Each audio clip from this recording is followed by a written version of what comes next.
மிக சவாலான ஒரு படம். ஏன்னா 2 கருத்தை கிறிஸ்தவர்களுக்காக இது தோல் உரித்து காட்டியிருக்கிறது.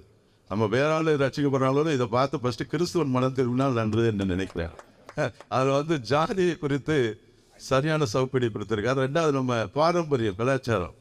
நம்மளாலே ஒரு நாள் செத்து போனால் பரலோகத்துக்கு போவானா இல்லையானே தெரியாது. பரலோகம் இருக்கா இல்லையானே எவனை போய் பார்த்துட்டு வரல.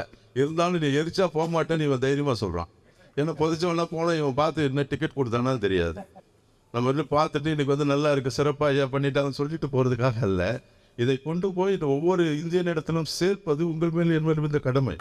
அதுதான் நம்ம செய்ய வேண்டிய மிக சிறப்பான பணி. அது ஏன்னா அதை செய்யலைன்னா இதில் சொல்லப்பட்ட காரியங்களே உங்களால் என்னால் சொல்ல முடியாது அந்த ஆள்கிட்ட போய். ஆனால் என்னுடைய வாட்ஸ்அப் செய்தி அந்த ஆள்கிட்ட போய் இதை தொட்டு விடும். அது மாதிரி குறுக்க வெட்டி கிட்டிலாம் ஐயா சொன்னாங்க.